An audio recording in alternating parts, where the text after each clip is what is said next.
Good evening. I'm Cindy Darling, Mayor of the City of Walnut Creek, and welcome to the regular meeting of the Walnut Creek City Council. The City Council is conducting this meeting from the City Council chamber. This meeting is being video streamed and can be viewed live or later on the city's website. As some attendees may be participating in their first Walnut Creek City Council meeting, I wanted to welcome everyone and talk briefly about the public comment process. For each agenda item, there will be an opportunity for public comment on that item. Thus, if you desire to speak to an item on the agenda this evening, please hold your comments until the City Council considers that item. Additionally, we have a section on the agenda titled Public Communications, which is for public comments for items not on the agenda. Any comments during public communication should not relate to an item that is on the agenda this evening. Consistent with Section 9.5 of the City Council Handbook, 30 minutes will be initially allocated for public communication for items not on the agenda. Additional time for public communications for items not on the agenda will be provided at the end of the open session portion of the meeting if necessary. If you desire to provide a public comment, please complete a speaker identification card and line up behind the lectern at the appropriate time. Wait your turn, and then when you approach the lectern, please state your name, city of residence for the record. You will have 2 minutes to address the City Council. Please keep in mind that this is a city business meeting. The City Council has adopted rules of decorum to ensure that meetings are conducted efficiently and effectively, and that all members of the public have a full, fair, and equal opportunity to be heard. The City Council Handbook outlines decorum expected in the council chamber and can be found on our website. All remarks should be addressed to the City Council. Please do not use threatening, profane, or abusive language which disrupts, disturbs, or otherwise impedes the orderly conduct of the council meeting. Again, each speaker will have 2 minutes to make your remarks. Written comments submitted and received up to 2 hours before the meeting have been posted to the city website for public review and are included in the meeting record, but will not be separately read into the record. All right, I'm waiting for my Oscar on that one. Good evening, I am Cindy Darling, Mayor of the City of Walnut Creek, and welcome to the Tuesday, September 2nd, 2025 regular meeting of the City Council. Please rise and join me in the Pledge of Allegiance. I pledge allegiance to the flag of the United States of America and to the republic for which it stands, one nation, under God, indivisible, with liberty and justice for all. Thank you. City Clerk Susie Martinez, would you please call the roll? Councilmember Devaney. Here. Councilmember Francois. Here. Councilmember Silva. Here. Mayor Pro Tem Wilk. Here. And Mayor Darling. Here. All right, at this time, we're going to be doing a proclamation on disaster preparedness. And this is something, it is Emergency Preparedness Month, and it's a great opportunity for us all to think about what our plan is and what we can do to be ready. We as a community are committed to emergency response. We have some tremendous volunteers here that I'll call up in a minute to accept the proclamation. But in the case of an emergency, it really is going to be residents helping their fellow residents, looking out for your neighbors, and making sure that everybody comes through this safely and together. We promote public awareness, we educate about how to prepare your home, and it's incumbent on all of us to sit down with the resources and make sure we have our go bag. We know what our plan is. We know what, not just our plan A, but our plan B, and maybe even a plan C, because that's the thing with emergencies, you can just never tell. Anyway, some of our local volunteers with the CERT, I would like to call up Don Prosnitz and Mark Peters to accept this proclamation and share a little of the information about CERT with us tonight.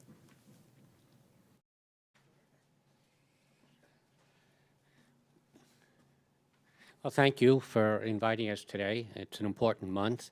I thought I'd mention one or two things about CERT. CERT started in 1985 in Los Angeles. The people there learned some lessons from what had happened in subsequent earthquakes in Mexico City and a number of other places. that had a lot of volunteers, untrained volunteers, which resulted in probably not as efficient use, and some of the volunteers also got hurt. So it was not wasn't his best situation. So they started training their volunteers. A few years later, FEMA picked up the program, and that's where it sits today. It's an official program. Our volunteers are California Disaster Service Workers covered, so it's an official program. CERT today still serves the same function. As we all know, in an emergency, the first 24, 48 hours are critical. And these days, it's not clear when we're going to get help from other places, so it's the local volunteers that are going to be there first. CERT will provide, we hope, depending on what happens, situational awareness. We'll survey the city. We have communications to provide that back to the EOC. Basic first aid, that's all we're trained for, and that's what we can do. Communications, in Walnut Creek, CERT runs a very robust emergency communication system that's based on amateur radio. It'll work in the absence of anything else. Once other help arrives, the CERT folks will turn into volunteers at shelters, and to support the Red Cross, who I guess is not here today. I guess not, but that's sort of be our function once things settle down. And in Walnut Creek, we've also supported the police department in searching for missing people, missing persons, and we've helped Rich, who's I guess sitting behind me here, with sandbagging. So there's a number of other services that the CERT folks can provide. So we're happy to be here. Our volunteers love the city, and we hope we can keep doing the work. Hello, and thank you for having us this evening. I'll be very brief because Don has given a very good summary. Thank you for this proclamation. I'll just let you know that I joined CERT in the fall of 2017. At that time, my son was in training to become a firefighter, and one of the courses that he had to go through was CERT, and he said, "Dad, you should do this. You're going to love this." Well, he was right. He's now a paramedic firefighter in the city of Fremont. So I did that. I took many courses. I've worked with a number of very amazing, dedicated people here in the city. We march through the muck, and sometimes we find ourselves in places where we didn't want to be, but it's for the purpose of training, we do what we need to do. I think the most interesting time, you may not like this, was when I found myself on the roof of your public works building, but I had good reason to be up there. Anyway, You knew about it. you knew about that. Anyway, we feel very committed to what we do, and we ask that you help us so that we can help you. Thank you. Thank you very much. I wanted to share this with you guys, and thank you both for Thank you. what you It's do. an honor to be here. And invite my fellow council members up to do the Oh, picture thing. The photo op. It's picture thing time. Photo op.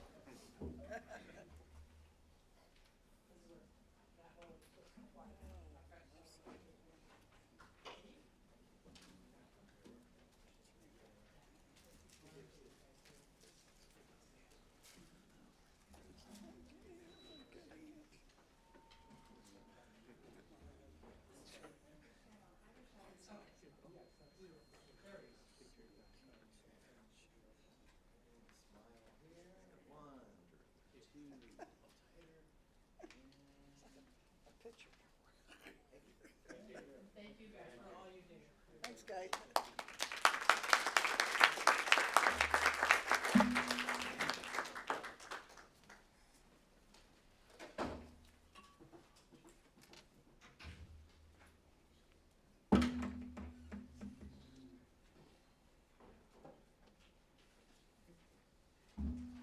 And that's very timely for us because we lost our go bag this week when the washing machine water line broke and sprayed the entire cabinet. And I opened up the drawer where the kit is. I was like, oh, there's an inch of water all over everything. So we need to go work on that. Now, next on the agenda is the consent calendar. Does any council member wish to pull any item for discussion? And does any staff member need to pull an item? Seeing nobody pulling anything, does any member of the public wish to comment on an item on the consent calendar? As a reminder, each speaker will have 2 minutes for the consent calendar to make their remarks. Written comments submitted have been posted to the city's website for public review and are included in the meeting record but will not be separately read. So, Hi, good evening, Jan Warren. I can't figure out, I think it's maybe I on the consent having to do with the pension. I can't find it on my phone. Just wanted to comment about our good track record of making sure our pension fund is fully up and ready to help people when they retire. And I did the review on it and saw the years that we had last put in, and I remember the whole spiel about we needed to do this because we were going to be, it was going to be a tough 6 or 7 years with the budget. And so I was just curious how we are percentage-wise in terms of our percentage of how funded we are with our employees. thank you. Anybody else for public comment?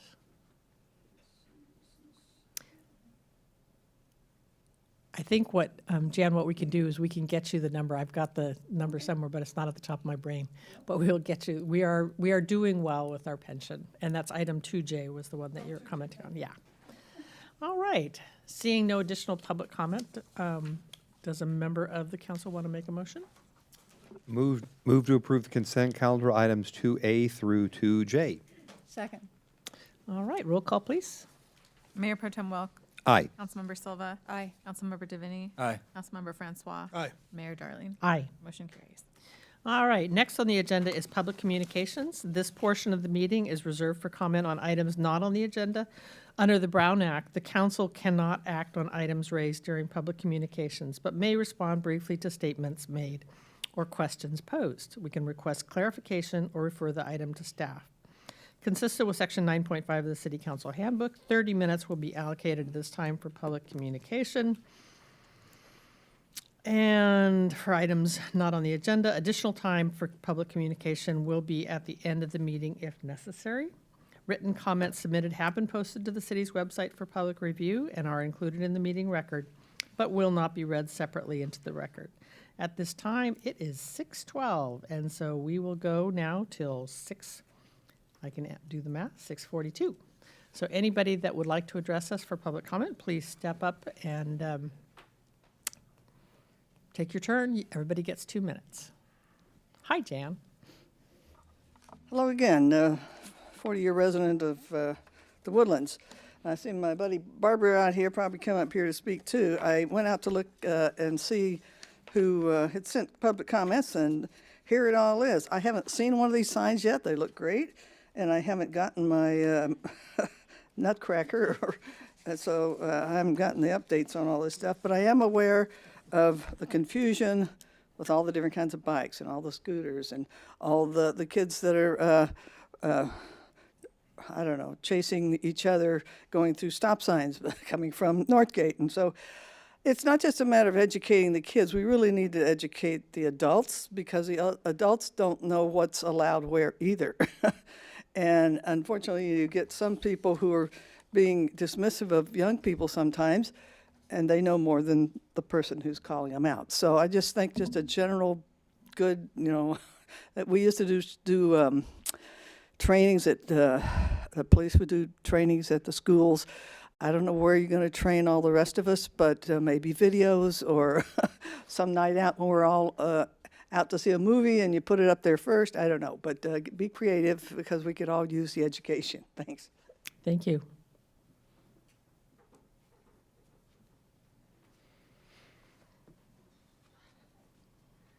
Hello. My name is Barbara Guinness, and I've been a resident since 1996. My comments are similar to what Jan just talked about. I got the fall Nutshell newsletter, and I saw the police department launched a campaign to improve e-bike safety. And I want to thank the police department for doing that and for anybody else that's involved with it. Over the past few weeks, I've observed the posting of the Ride Safely signs, which maybe Jan just showed you, on the Ignacio Canal Trail and also at the entrances to our open spaces. So it makes me wonder, and other people have asked me, does this mean the police department, because it has a police logo on it, will begin enforcing the municipal codes in the open spaces? Question. And also the Ride Safely sign points to a website which has a lot of e-bike information. And we all know our valuable open spaces have been inundated with mountain bikes, e-bikes, and other e-vehicles.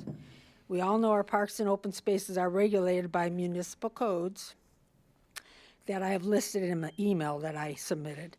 And they do not allow the usage of e-bikes and e-vehicles.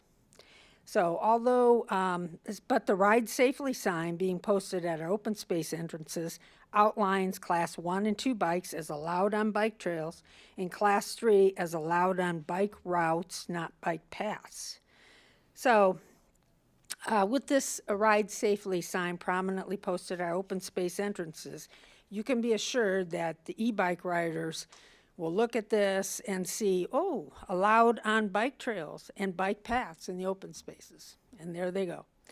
So I have some suggestions on how we may change the website. You don't have to change the sign. And you can look at my email if you'd like to know that. I know this is a complicated situation, and it's wonderful that the police in the city are taking this issue seriously. Thank you, Barb. Okay, thank you. All right, any additional public comment? Step on up.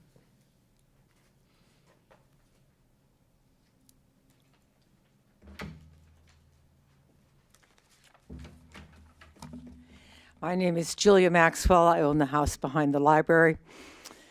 I come here way ahead of the fact. I'm going to be 87 a week from today, but I want to talk about 3 years and 1 week from today when I turn 90. Because my daughter's going to want to pull out all the stops and have a huge party. I have to submit myself to that. But parking, we always used to have our parties on Sunday, free parking, no tickets. Is there some way, who do I talk to ahead of time to get maybe 20 things to fit over a parking meter to say 4 hours free parking and celebrate my 90th? I guarantee you I'm going to be here. Who should I talk to? We can have somebody from staff reach out and talk about that because I know your daughter and I know there will be very fine china at this event too. So, we're ready for this. Well, we've lived now in as a family in that house 6 generations since 1933. To talk about the stuff I need to do in Swedish death cleaning on that house. Thank you very much. I'll await some help. Yeah. Thank you. Happy birthday. And I'll tell your daughter to go easy on you because sometimes daughters get a little excited. Anybody else? And Captain Slater is in the back of the room, and he might be able to step out with you. Okay, with that, we are to the end of public comment. And I must flip this page and get to, we are at City Attorney. Any report outs from any closed section? No, there was no closed session and no reportable action. City Manager? Yeah, good evening, Dan Buckshire, City Manager. 2 things. One, just a quick follow-up to Ms. Warren's question about the pension and funded ratio. It varies from day to day depending upon the status of the investments, but we're basically in the mid to high 70s in terms of percentage for funded ratio, just to close that out. And then some of the public comments about e-bikes are well-timed. As we know, we're receiving a lot of correspondence relative to e-bikes, and for good reason. There is a lot of concern about how they are being ridden in some instances, and whether it be on sidewalks and parking lots, on streets and trails, whatever the case may be. A lot of folks who are just not observing, appropriate behavior in terms of safety. So just a few updates I wanted to mention. Similar to any other type of enforcement, our PD does enforce e-bike or any bike riding, not just e-bike, for that matter. There was a targeted enforcement event a couple weeks ago on August 23rd. Improve the customer experience. To assist us in these efforts, we've chosen our consultant, Partners in Public Innovation. Partners in Public Innovation specializes in public sector process improvement, utilizing project management methods like Lean and Six Sigma. They work side by side with staff, embedding skills and tools so improvements are sustainable long after the engagement ends. and their program with us provides leadership certifications. They hold a California Multiple Award Schedules contract, also known as a CMAS, and they are a registered public benefit firm with the state of California. And now I'd like to bring up Ryan Hunter from Partners in Public Innovation, who will share more about the organization, partnerships, and walk us through the key highlights of the agreement we're looking to secure. Thanks, Kathy.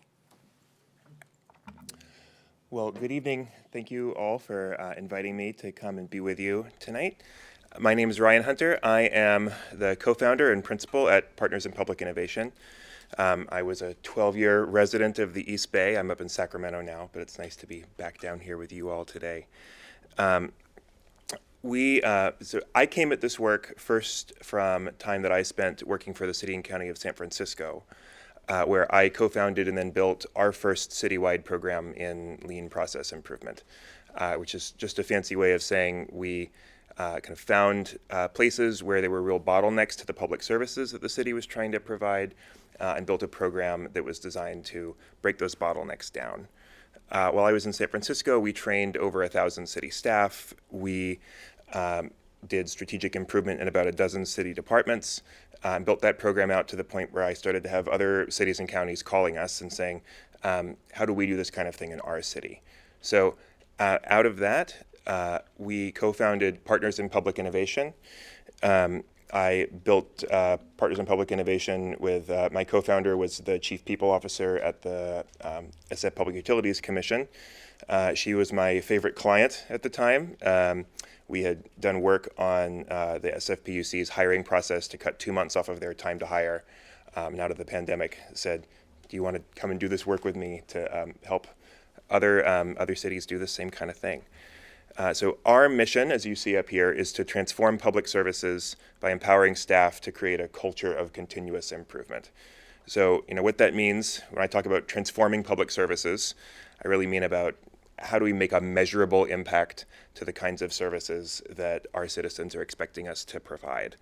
And I think what's unique about us is that we really believe in doing that through empowering the staff who do that work every day and understanding that real change, long-term change to the way that we deliver our services as the government only happens when we have the people doing that work every day on board.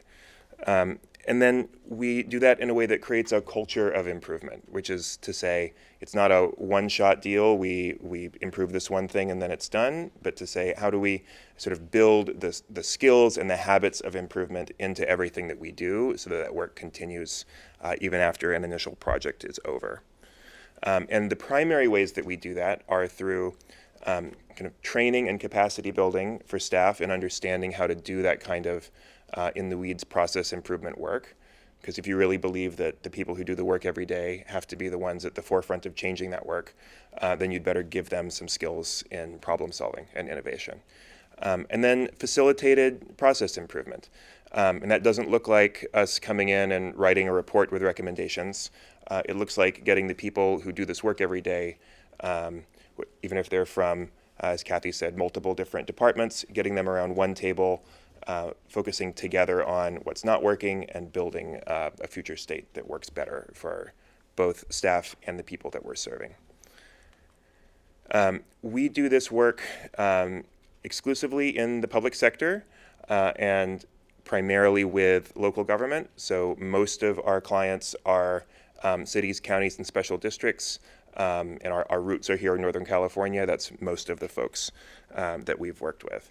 And work on a variety of issues, but I like to say that our big three are the three that I hear most folks complaining about in their own municipalities are permitting, civil service hiring, and procurement. So those are kind of our biggest bailiwick. So lean is a little bit of a jargony word. It's the sort of foundation of a lot of what we do. It's a process improvement methodology that came originally out of manufacturing. But we've also done a lot of work in trying to figure out what works from a lot of different methodologies, whether that's Six Sigma, whether that's design thinking, human-centered design, results-based accountability, any of these things. I like to say that at their core, any of them that are doing their work right are really boiling down to something like this. It's just a way of systematically saying, first, what's the problem that we're trying to solve? Can we define that problem really clearly? And by the way, if we're defining it clearly, we should also be able to say how we would measure it. And I would argue if we can't figure out how to measure it, we're not actually sure what the problem is yet. But if we know what we're trying to do, what it would look like to do it well, and then where we are now, then we say, what's the gap between where we want to be and where we are, and what drives that gap? And let's look carefully at not just the sort of surface level problems, but what's really driving those things underneath. And then try stuff to get better at those things. Try implementing some solutions and see what works. And then some of it will work, some of it will get better, some of it will not, and that'll be feedback for the next iterative cycle. This is really the core of what we do, and kind of implement a lot of tools at each step of this process to help people kind of go through these cycles of improvement. So for Walnut Creek, I've been really excited by the conversations that I've had with city staff about improvement in development services. The sort of 30,000 foot level of the scope that we've talked about with the city is sort of fundamentally about improvement in development permitting. What that often looks like for us is kind of going through that cycle I just showed you. So defining and measuring what does a world-class development permitting process look like. And then can we sort of lay out what this looks like for us now? Can we map that current process, kind of understand what the biggest obstacles in that process are, try to get at why those obstacles are happening, and then co-create a future state that's going to work better for staff and for your residents. And then we stick around and coach people through the implementation of that work too. In that, we're also building capacity for staff. So the scope includes introductory process improvement training for really everybody who's touching development services, and then kind of an in-depth improvement certification for emerging leaders who could actually then lead sort of smaller scale improvement projects on their own. So that's what we call our Lean Leaders certification. Actually, everyone who does that will own some sub-process piece of development services permitting, where they'll be focused on solving those problems while we give them some skills and coach them through implementation of those solutions. And then finally, embedding that improvement culture. So that's, again, making sure that that sticks. I always say that the best indication that we've done a good job is that things continue to improve after we are gone, and the staff that we've worked with are able to innovate further in the thing that we're working on and in other city processes as well. So we have some tools that we use to do that, including giving people a huddle, which is like a small regular meeting where people come together to understand progress against their strategic goals, to develop new ideas, and to kind of rapidly implement new ideas for staff at every level. And then we'll also work with the executive leaders who are on city staff in the relevant departments to talk about how do we build this in a way that's sustainable for the city. So I think with that, I'm going to give it back to Kathy. Thanks. Okay, thank you, Ryan. So next, here are the outcomes that this initiative is designed to deliver. First is a permitting process that's not only faster, but also more clear and more predictable, so applicants know what to expect at every step. Second is a stronger coordination across departments, reducing delays and improving communication. Third is staff will be equipped with proven tools and methods to tackle challenges effectively. And finally, we're building long-term capacity so the city continues to improve and adapt over time rather than treating this as a one-time effort. And together, these improvements position the city to provide more efficient and consistent customer service. And so in conclusion, staff recommends that council authorize a city manager to execute a consultant services agreement with Partners in Public Innovation for this work. We believe this investment will significantly improve both the customer experience and the city's operational efficiency in development services. Thanks, and staff is happy to answer any questions. Thank you very much. It's an interesting presentation. Questions that we might have? Councilmember Francois. Hey, Kathy, I think I had one for you and maybe one for Ryan. So I know recently we've invested in software improvements in the development services. Is this work complementary to that, or how would these two initiatives kind of work together?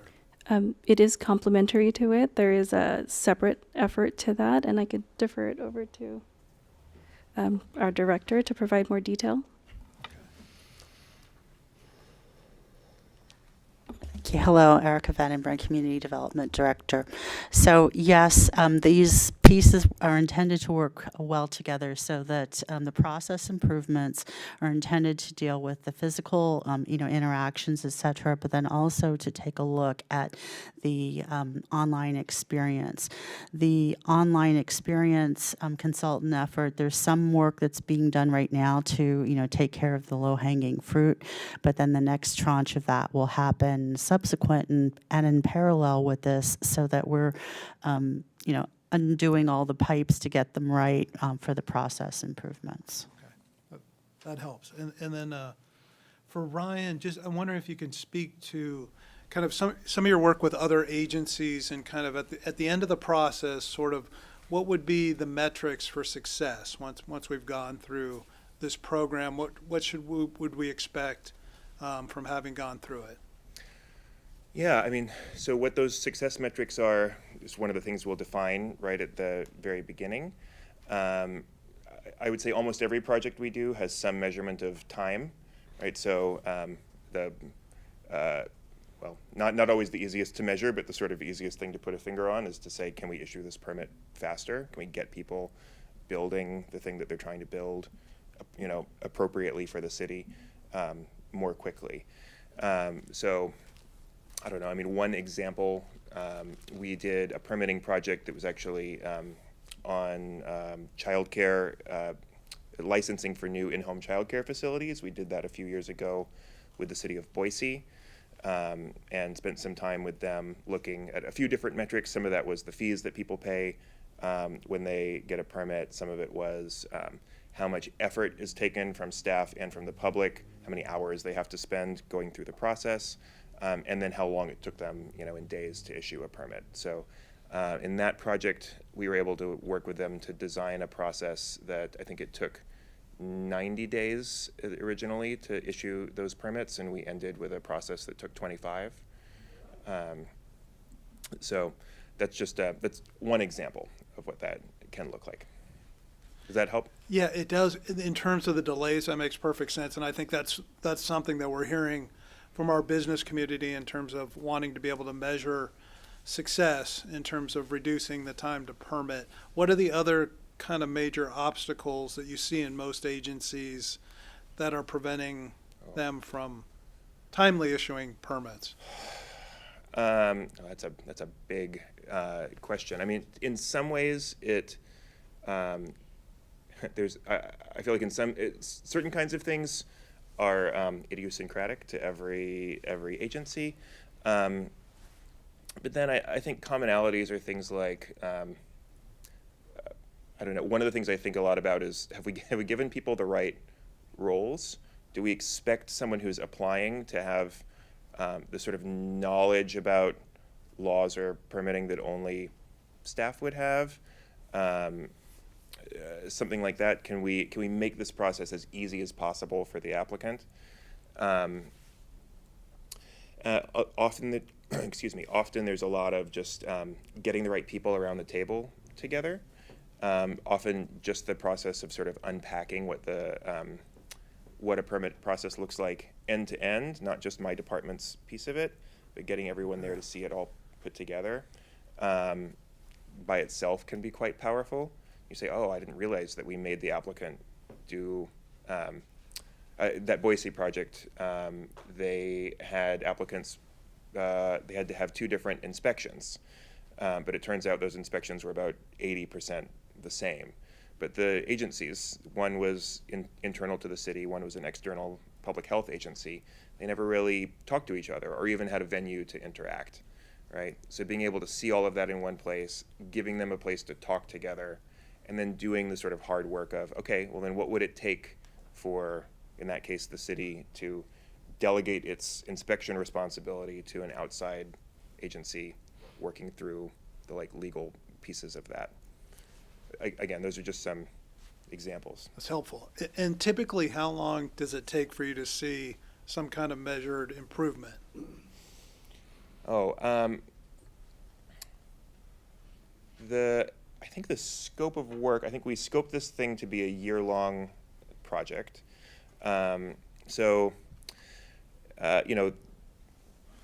Big picture changes can take some time, but we're always looking for what the sort of quick wins are, the things that we can do in the short term that start to free up time for staff and for the public. The quicker that you can implement some of that, you both kind of get staff's time back, and that helps them have some more time to be invested in the work, and you can sort of show the power of the improvements. So I'm thinking about work we did on time to hire with the city of San Diego last year. Through the huddle, one of the city staff identified a problem on their conviction history form that, long story short, was requiring basically every job applicant to fill out this form twice. When we sort of did the math on how much staff time that was taking, it was like a third of an FTE, right? And they were able very quickly to make a simple change to that form that suddenly freed up a third of an FTE's worth of time that was just spent correcting something that could have been done more simply in the first place. So those kinds of things, them with solving problems, and then figure out how we support them to get those things done. I don't know, but you know what? I want a stronger thing about that. About you'll how be you here guys for a year, work. so you can I come will back be here and tell for a us year. what we should be doing. And once you've seen us in operation too, I know that. Yeah, well, and I think, you know what, there was, I don't know if any of you read Jen Paulka's stuff. She worked in the Obama administration. She ran the U.S. Digital Services Agency. But she had a newsletter a few weeks ago that was, had a tweet from the mayor of San Jose, because it was actually about permitting, because someone on Twitter had tagged the city because their major permitting project had been rejected from the city because the margins in their submittal were the wrong size, and they rejected it with a picture of their submittal and a picture of a ruler, and they sent that back to the person. So this person was pissed, right, and sent that, tweeted that at the mayor, right, and the mayor, to his great credit, said, "That's concerning. Let me get back to you." And then later that day, you should go find this thing. It's the most thoughtful response that I'd ever seen. Because he said, "Okay, I talked to my staff, and I found out that the reason that my staff rejected that was because when we approve things like that, the county turns around and rejects them, because the county will reject your submittal if the margins aren't, jumping to the conclusion of either defending the thing that the city was doing or throwing their staff under the bus." We would never do that. We would never. I lived in Oakland for 10 years. Your council meetings are so much calmer relative to the ones that I'm used to. AI's taking notes now, we found. Yeah, but just, it demonstrated curiosity. It demonstrated trust in staff, holding them to a high standard, but also really genuinely understanding why they were doing what they were doing, and actually enlisting the public in productive change. I don't know. So do that, right? Okay, we'll do that. Other questions? Councilmember Silva? Thank you very much, and thank you very much for taking the time tonight, not only to make a presentation to us, but to answer these questions and to answer them as thoughtfully as you have. It speaks volumes as to your level of experience and what we can expect to get, so thank you. I do have a couple of technical questions. Tell me about the training, the Lean 101 training for 50 staff. I'm not sure I consider 50 people in a room. Are these separate sessions? How long is that training? Or is this one big lecture hall? I don't know if we've determined whether we're going to do it all at once. I think we could probably do it either all at once or in 2 sessions, depending on what makes the most sense for the city and your facilities. That's usually a full day, which we'll come and do in person. We teach the cycle. Here, can I click back to the cycle? Will it work? Oh, you turned it off. That's okay. Define a problem. Yeah, Identify the causes. At Lean 101, we kind of move people through this cycle, teach them a little bit about problem definition, teach them some things about how they can define some metrics to understand how to measure a problem. We teach them some tools on obstacle identification. So we teach them process mapping, some root cause analysis tools, and we give them a couple of tools in solving problems. And then how to sort of brainstorm and prioritize solutions. It's one day, and we challenge everyone at the end of Lean 101 to implement one small change to their daily work. And that's Lean 101. That's the sort of outcome of Lean 101. I think it's useful for building a common language for improvement among everybody who's doing the work. Plus people like it, they get excited. These must be cross-functional across these 6 work areas, engineering and planning and all of that. They're mixed together. Yeah. I mean, I think these tools are really broadly applicable.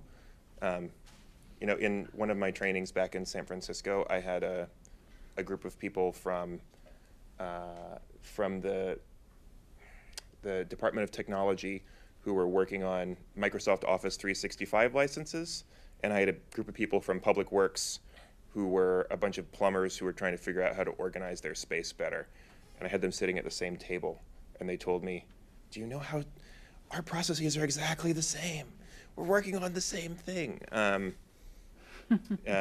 Because even when the topics are really different, the kinds of problems that people encounter are often quite similar, and there's some real benefit to getting people from different domains unpacking that stuff together.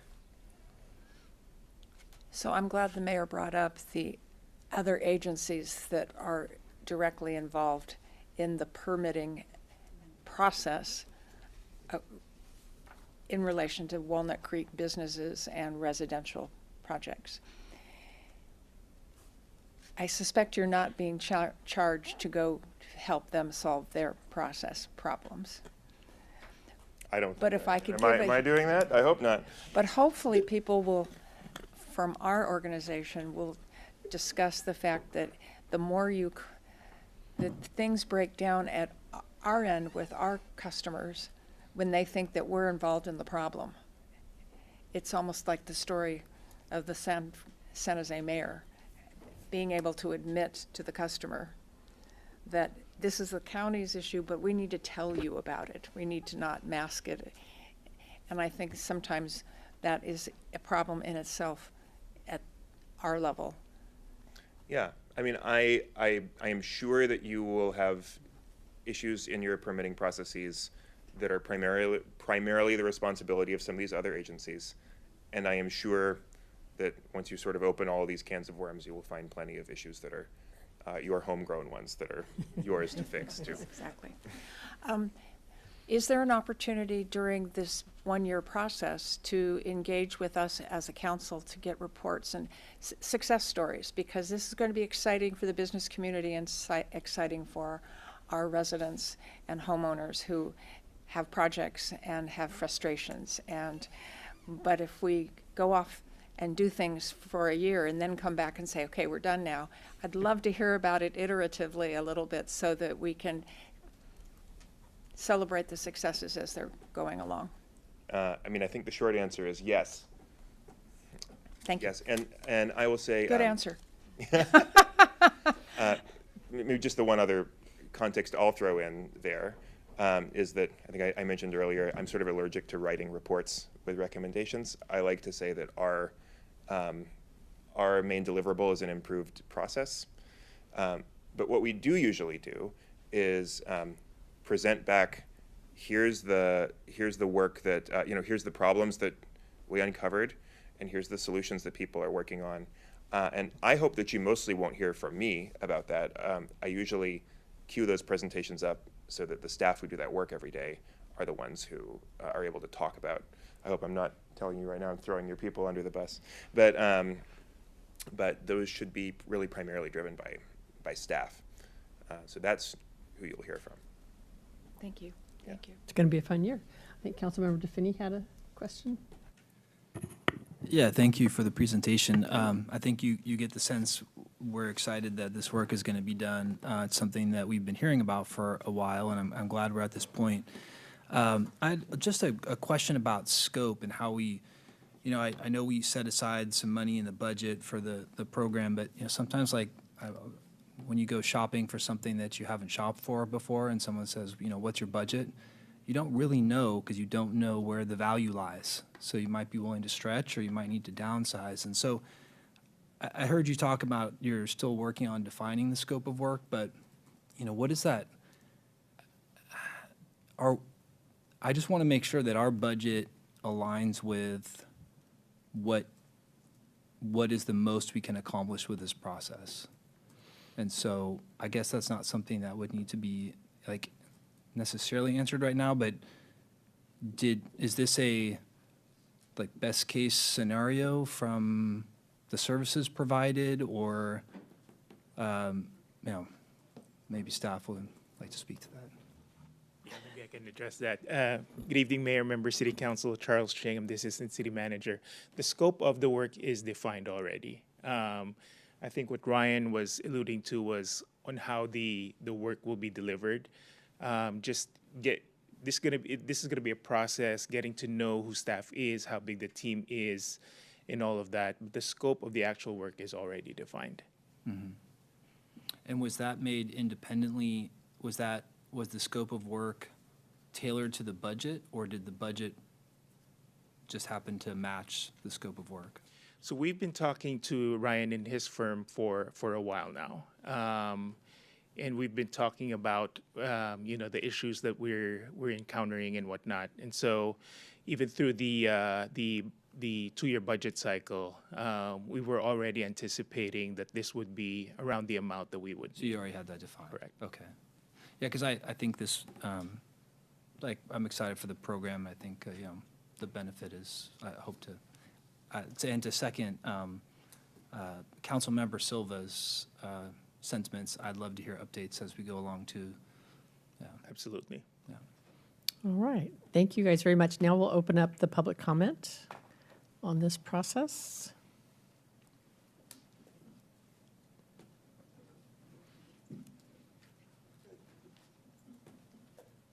And the gentleman that stood up was not coming forward to do public comment, so I'm assuming no public comment. And we'll close that and bring it back here to the council for deliberation.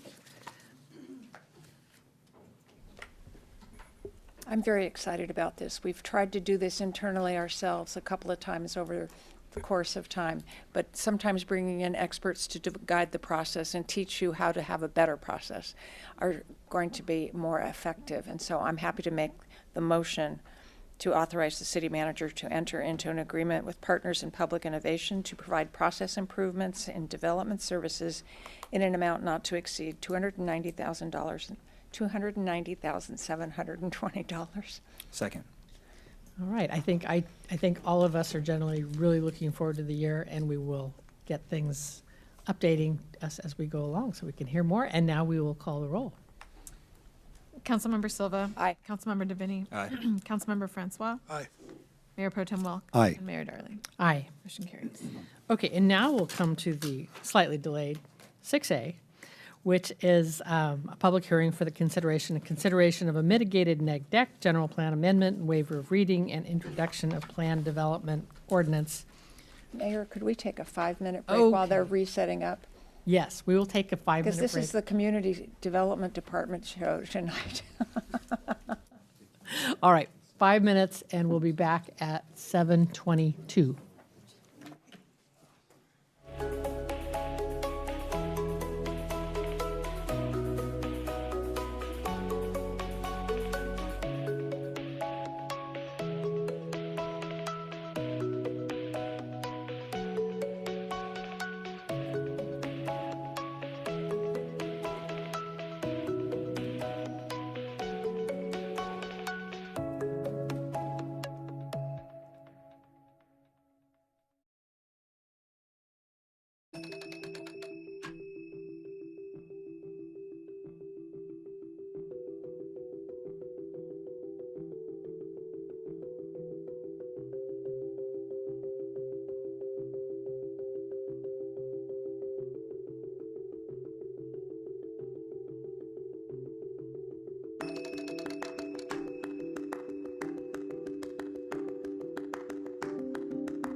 right, and with that, we are back, and I am not going to read 5A again because I have started through it several times now. But I will turn it over to staff for the presentation on item 5A. 6A. Jesus, sorry. It's been a long day. Hi. Hi, thank you, Mayor Pro Tem, Council. My name's Chip Griffin. I'm an interim planning manager here for the city of Walnut Creek, and I'm here to talk about or present a general plan amendment, a PD rezone for 1200 Rossmore Parkway. The project is legislative in nature. It includes a general plan map amendment from one parcel from office to general retail. It also includes a rezoning of that parcel from what's currently PD 1140 to PD to be determined. There is no land development application with this project. A little context, you can see my fine artwork there. I'm not a very good line drawer, but you can get the idea of where it is. That's 1200 Rossmore Parkway circled in yellow. You can see the one building on that 1.35 acre site. It's surrounded to the north by Moore Medical Office, to the east to Grace Presbyterian Church, south is Rossmore, we have new lights, or Tice Valley where we have new lights, and the shopping center is to the west. A little background, the project is currently zoned PD 1140. That was adopted in 1972, which includes both, let me go back, both 1200 and 1210. So 1210 would be the right behind him. You can see that long linear building with the square in the middle of it. That's the second story. Yes, right there. So the current PD encompasses both of those properties. And in 1994, PD 1834 was adopted, which was really addressed the property at 1210. But what it did to 1200 was really lock in the use that the PD 1140 allowed, which was the bank use. The next PD 1834 locked it in. When they said it will be a bank and a bank only, and kind of, it's what it is, the intent of what it was. So it left the parcel just really limited to what it can do, and that's to this day it's the same. In June 2023, the City Council heard a pre-application for this general plan amendment and said, sure, makes sense, go ahead and apply, which they did. In August of 2023, and then earlier this year, we filed a notice of intent to adopt a MND, which you're considering this evening. The MND went through its noticing period, now it's complete in June.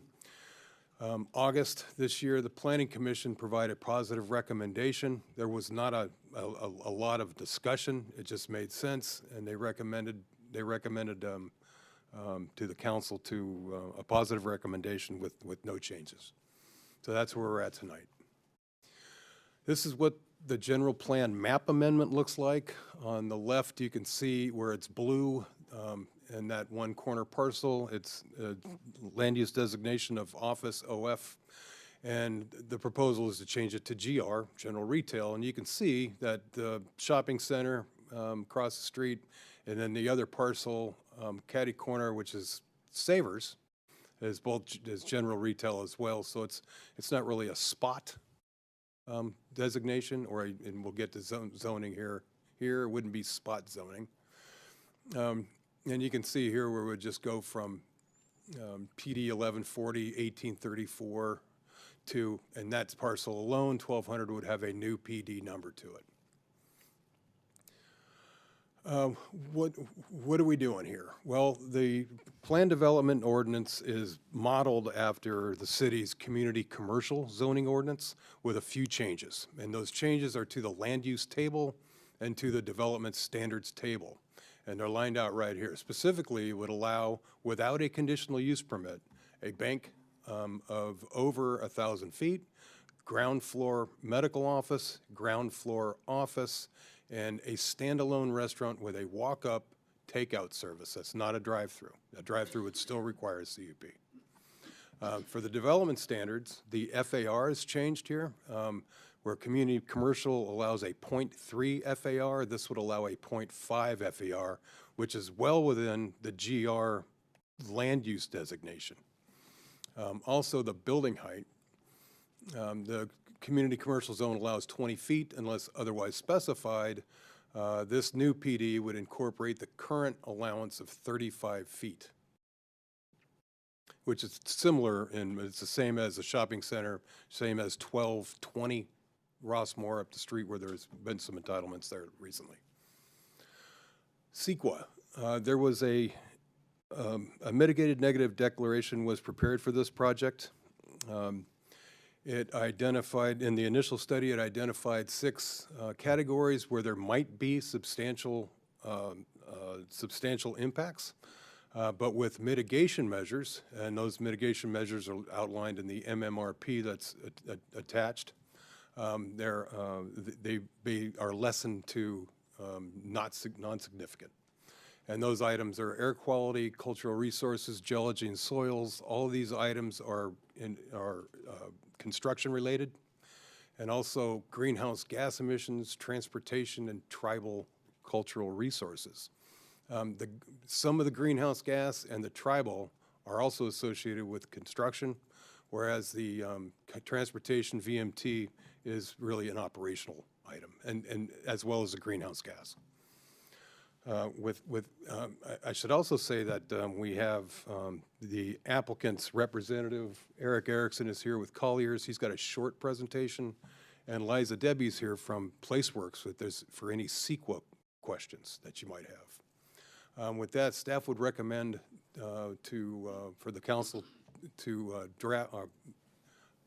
make a motion to adopt the draft resolution, adopting the MND and the MMRP first, and back that up with the resolution amending the general plan map amendment, and then introduce the plan development ordinance for the subject property.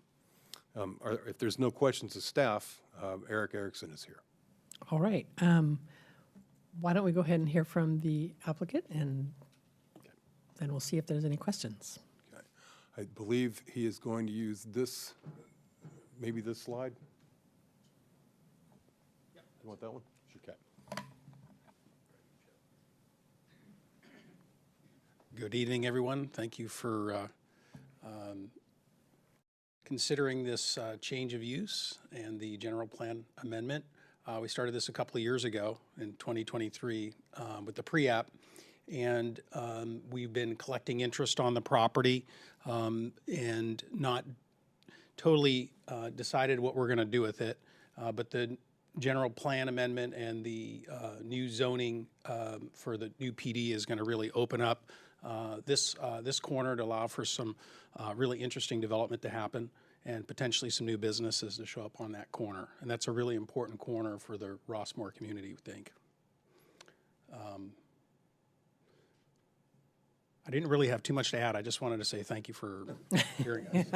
Any questions? Don't feel like you have to No. keep going on our account. No, thank you. Thank you. And questions on the part of staff, or on part of council, whoever you guys are. Councilmember Silva? And I think my question is for staff. Thank you very much, Chip. So if you could go back to the chart that says the uses that will be allowed, or these are in addition to, we're taking this to GR, which is general retail. These uses plus these, plus these that are listed here on the land use table? No, this the general retail would be the land use designation. Okay. But the zoning is based on the community commercial zoning. Okay. And the community commercial zoning has a list of land use table and development standards table. Right. And these are the only changes. So could somebody put in a boutique? Yes. Okay. So I have a question. On the standalone restaurant with takeout for locally serving businesses, and it's the phrase locally serving businesses, somehow in the way that's phrased, it actually is talking about businesses that are locally serving. What do you really intend to say there? Well, this was a discussion with the city engineer and the traffic engineer, and well, I guess the traffic consultant from PlaceWorks was that done in-house? It was not, right? And it kind of came down to what kind of traffic do you typically attract? In-N-Out Burger is not a locally serving business, but Amy's might be.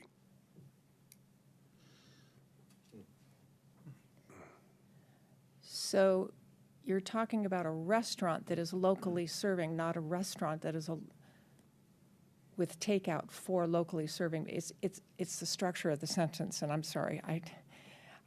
So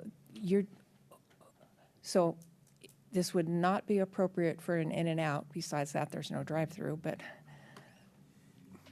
or a Chick-fil-A. Is this? I mean, correct. What are the ones in the in list, and what are the ones that are in the out list? I do not know where that line is. I don't know where the threshold is. Is it clear in the land use table? Or is this what's in the land use table? I mean, how will the owner know what they can and cannot? Well, that would be for that's for the CUP. I mean, that's if a restaurant comes in and it's determined that it's not a locally served business, then it would require a CUP and the VMT analysis that goes with it. So there's another step in the approval process for what this will eventually be? Excuse me? There's another step in this process. They're going to have to come back for whatever are the first businesses that will be tenants? Maybe the way to ask this question is, if they have a restaurant that they want to bring onto the property, it will go to staff, and staff will determine whether or not it fits this category, in which case no CUP is required. Right. But if it doesn't fit this category, then a CUP is required with the additional traffic analysis. Right, correct. There's a bit of medical that's still in demand up there. There's really only one dentist that's at the shopping center. We think there's room for more dentists serving that community, part of the community.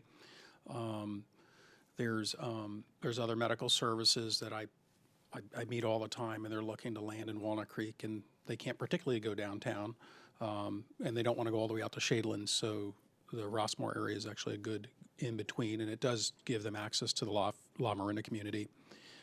From a retail standpoint, we just seem to think that this parcel is going to act more or less as like another out parcel of the shopping center and draft off what the shopping center could add.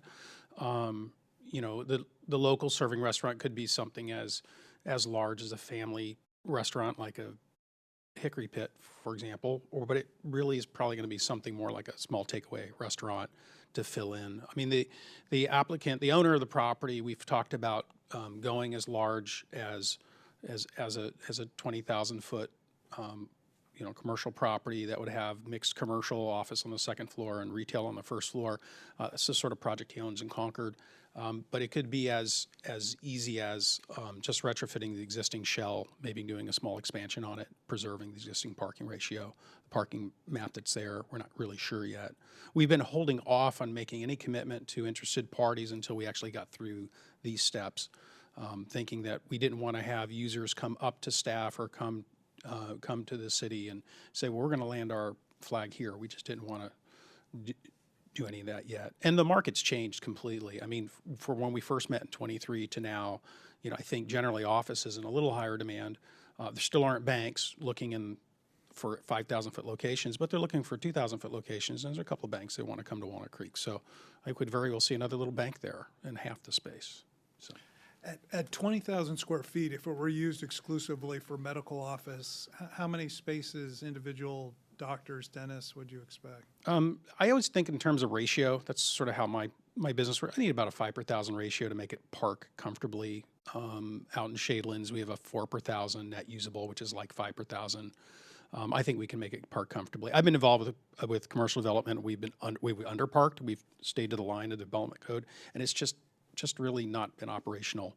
So, you know, if we do get that large of a user, we definitely size the parking to service all the people who need to come to the property, both employees and clients would be able to park on site. Okay. Yeah. Thank you. I had a quick question. Don't go anywhere. Is there anything besides an in and out that you would want, that you've had interest in here that is not allowed by the land use The table? McDonald's double car drive-through, right? No, we're not doing that. Yeah, no, that's not the sort of project that the applicant wants to do. Okay. That's really not in line. Really wants to keep it conforming to the neighborhood. You know, if we come to the city with a use that needs a use permit, you're sure going to hear from the Rossmore community. You think? on that. And we're sensitive to that. So we want something that's going to be successful, something that community is going to want to go to. So no, we wouldn't plan anything that wasn't going to be fitting to that. Thank you. Any more questions? Councilmember DeFinney? I live around the corner, so I just want to make a plug for a restaurant. You want a restaurant? You're also right across the street from the gym and that park facility, so you'll get a lot of walk traffic from all the families and visitors that go into the Tice gym, which is substantial. That's great. Yeah, no, we thanks for sharing. We definitely are going to hit the ground running after we get the approval of the PD. Yeah. Could we go back to the slide that shows the general land use? Not the one with your beautiful yellow line, but that one. No. Yes, that's it. So right now, it's office use. You just are looking at that one area to general retail, not It's one parcel. the one parcel. The rest all remains office. There's no suggestion of changing that to also general retail? The other parcel, 1210, Yes. it would remain in what it is now. And by it moving to general retail, does that also continue to offer the office opportunity for land use designation? Could it be one or the other, or are we just taking away office and it's all retail? Well, if we go back to here, it would allow ground floor office and ground floor Both. office. Yep. Great. That's it. Yep. All right. Thank you. With that, thank you. And I will call for public comment. Anyone? Seeing nobody getting up. I'll bring it back here for discussion and potential motion. Yeah, I think that, we heard this on a gatekeeper item in 2023, and it made a lot of sense then. We were patrons of the bank. It was super convenient.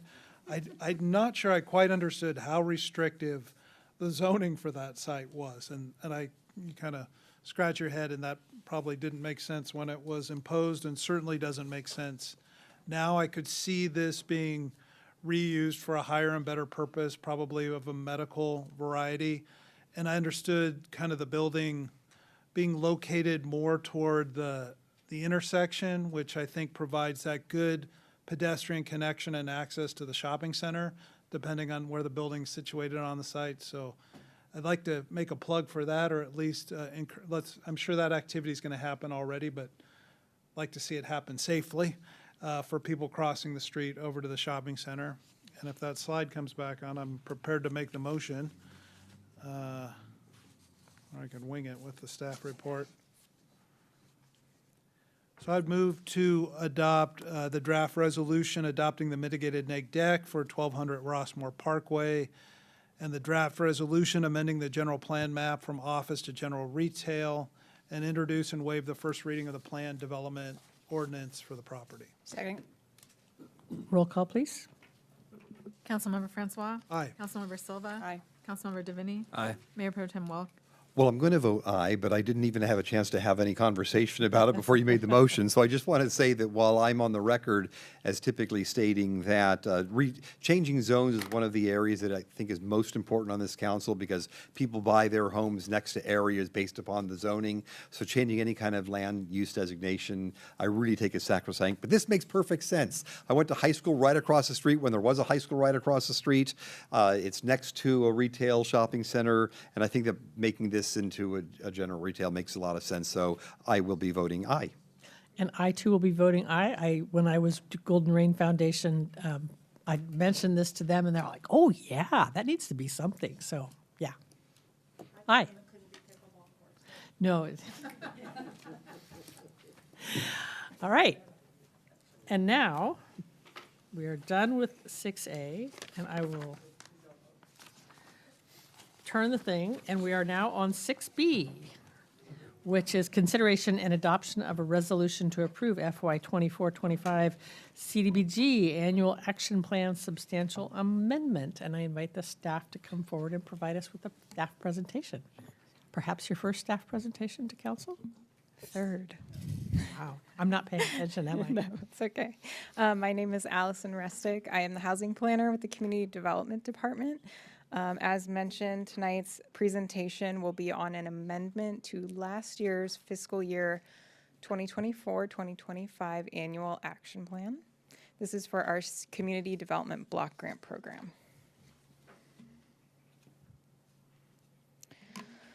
So tonight we will just quickly go through a few things to cover this. We will discuss the annual action plan process for the Community Development Block Grant Program, our 24-25 annual action plan, and the substantial amendment to that 24-25 action plan.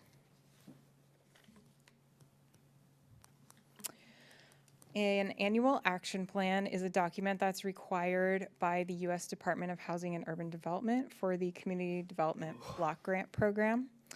It's a one-year plan that addresses the needs, goals, and priorities that are set in our 5-year consolidated plan.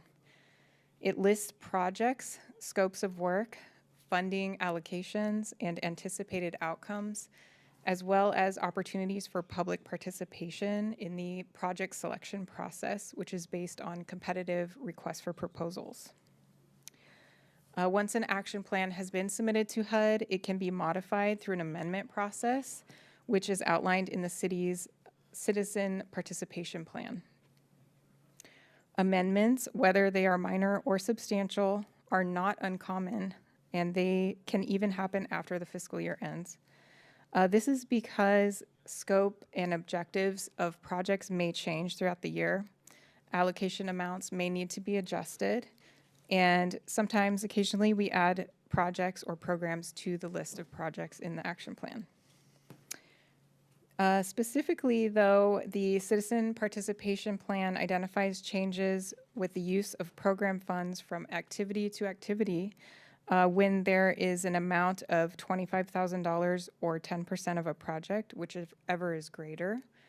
So any amount over those would trigger a substantial amendment. In addition, a substantial amendment does require a public hearing and a 30-day public notice.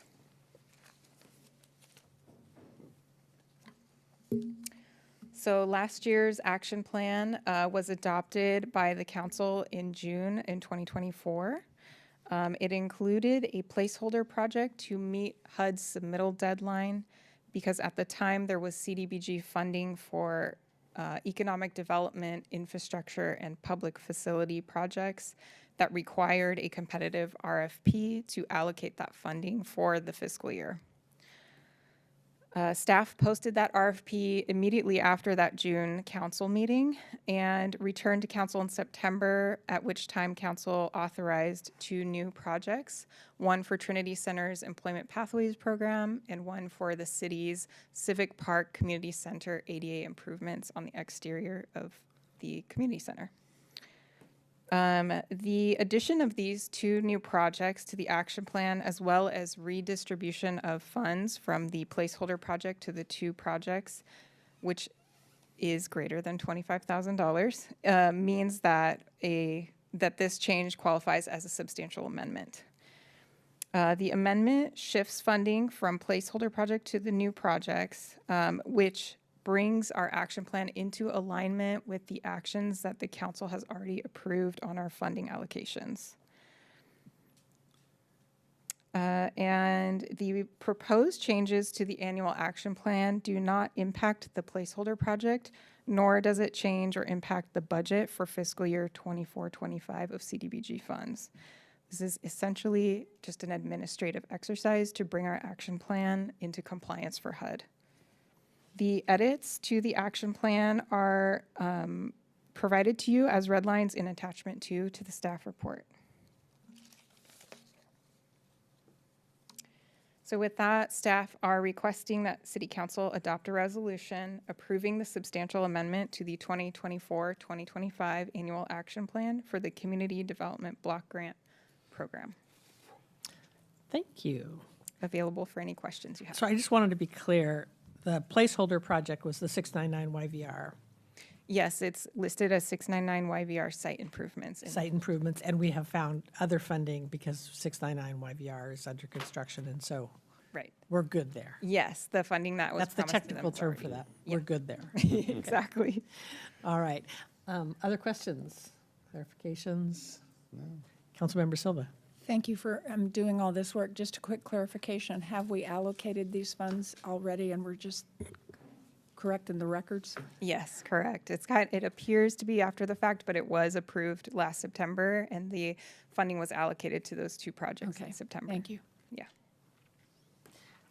All right. Seeing no further questions, thank you for that, and we'll open it up for public comment.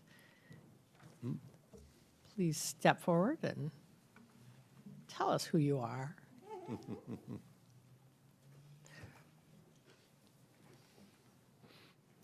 Hi, I'm Molly Klopp, a Walnut Creek resident and board chair of Trinity Center of Walnut Creek, and I just want to take a moment to thank the council for your ongoing support of our organization. It's invaluable to us, and this is a perfect example of performance improvement, as we talked about earlier this evening, finding new ways to address the needs of our members and helping them get on the pathway to employment. So the funding for last year and again this year is greatly appreciated and important to our members. So thank you all. Thank you. Anybody else? Jan? I just also want to say thanks. I heard about the program and how well it was doing and all. I had no idea where the funding came from, so this is great. Appreciate it. Thank you. Anyone else? All right, with that, we will close the public hearing and we'll turn it over to the council for discussion, deliberation, and motion. Kevin, do you have anything you'd like to share about this? Sorry. Is it on? No. I was just, last time we just whipped through it so fast. Oh, no. Thanks for the information. This is really helpful, and obviously these are the kind of projects that we're happy to see have these conversations. And as somebody who comes down Ignacio and makes that left turn on the Civic every day, I'm very happy to see 699 Ignacio at this phase, and I'll be really glad when one of the lanes isn't taken up every single day. But in the meantime, I'm glad to see it raising from the ground. All right. Any other comments or a motion? Move to adopt the resolution approving the substantial amendment to the 2024-2025 Annual Action Plan of our Community Development Block Grant Funds. Second. All right, thank you. Roll call, please. Councilmember Silva. Aye. Councilmember Francois. Aye. Councilmember Davini. Aye. Mayor Pro Tem Welk. Aye. Mayor Darling. Aye. Well, thank you all tonight. That is it for our meeting, and so now we are adjourned before 8 o'clock.